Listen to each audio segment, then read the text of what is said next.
So here we have the Badger Patriot 105. I want to show you what you get inside the box, as well as do a breakdown so you can service, repair, or do any maintenance on your brush.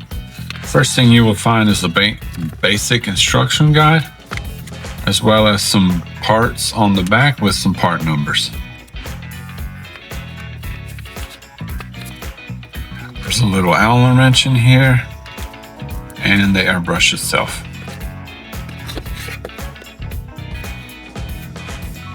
So the first thing I'll do is I'll remove the paint fluid cover. I'll remove the protective cover on the front. Some of the Badger models, the needle does stick out the front at all times, so that helps protect it during shipping. If I was storing it or shipping it or sending it somewhere, I would probably loosen the needle chuck spring and set the needle back into the body so it's not sticking out the front. Then tighten this screw back up, and now it's a lot more protective during its travels or while just storing it away. Sometimes Badger does that from the factory as well. So if you hook it up to your air hose and immediately it's not acting right, this might be one of the reasons. Okay, so now I will go ahead and remove that needle by loosening this needle chuck screw, and now I can take the needle out. Now I'll remove the back handle and the needle chuck nut. Now if you notice this little gold screw here, this is actually for your needle tension. You can loosen it some or tighten it according to your preferences. Going to remove this whole piece here and disassemble it.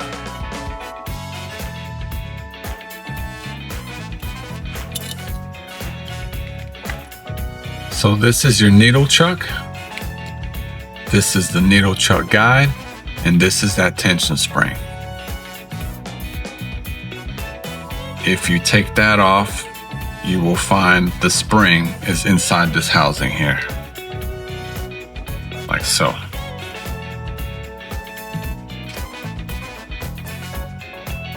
Now once the needle is out, be aware that the trigger can fall out easily because that's the only thing that holds it in, as well as the trigger lever. These are not attached to the front of the needle chuck and are loose on its own. Now I'll remove the air valve with some anti-marring pliers. Just give it a little bit of a turn.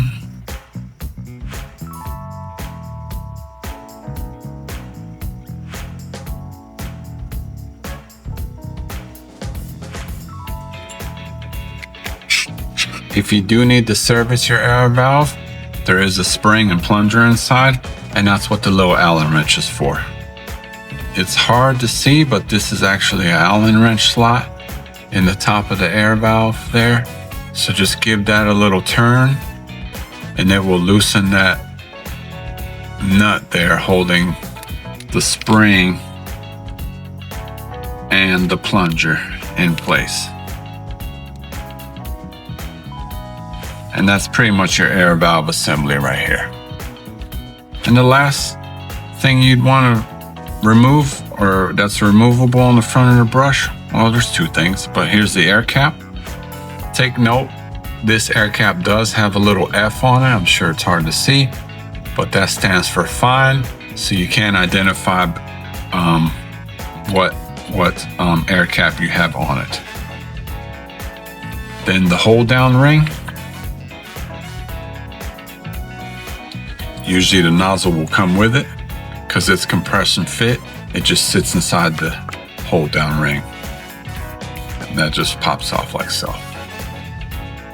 So there is a seal inside the body, and that prevents fluid from reaching back into the trigger area. Sometimes you need to remove that for a deeper clean or just have it replaced. Just get your maintenance tool in there, counterclockwise turn till you feel it grab. Hold it at a slight angle so it'll come with your screwdriver, and there's your packing seal. Now you're fully broken down and ready for whatever maintenance you might need to do. Okay, so now we're just putting it back together. I'll start with the maintenance packing screw. Just insert it back into the body, give it a half a turn till you feel a little click counterclockwise, then go clockwise. Once you feel some tension, that's about as far as you have to go.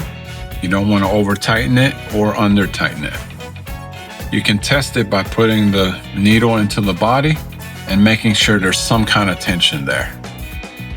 It doesn't need to be real hard, but enough to actually hold the needle in place, but enough to where it's not gonna be too hard to pull in and out.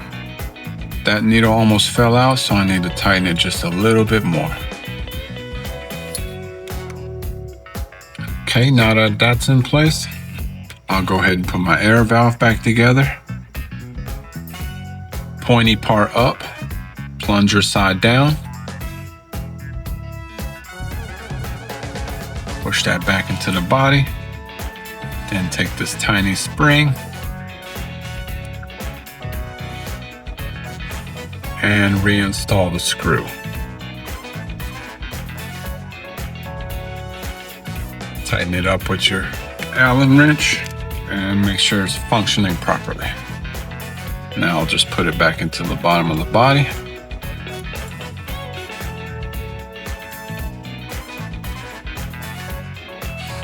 I will give it a little bit of a tightening.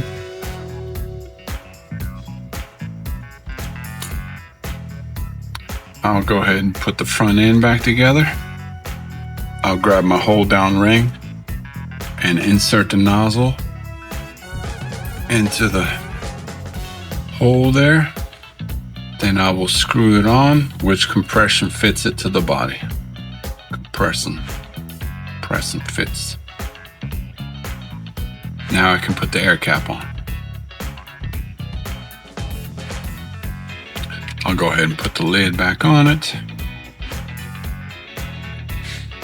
Now we can put the trigger back in its place.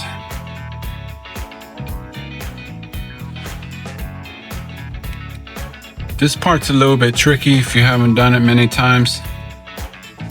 I like to lift up. I like to actually put it in first. Then I put my trigger in. And then I drop it into place. It'll rest on the back of that trigger there.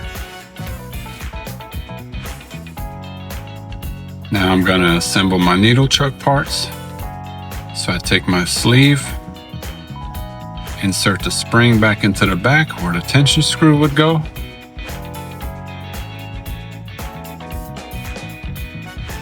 Reinstall that tension screw. You will see that little notch in here. That's what will stop the thing from spinning all the time on you. Now you can install the needle chuck.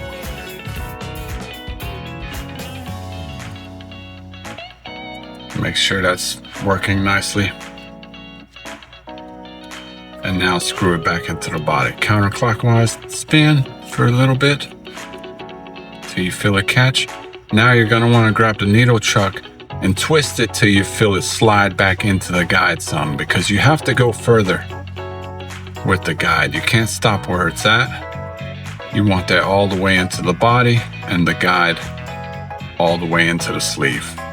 Now you can see that everything is flowing smoothly. The trigger action is working well. And then that's pretty much, you're all set there. Now you can install the needle chuck screw. Not completely, just enough so it's on the threads. Put the back handle back on. And now you can reinstall the needle.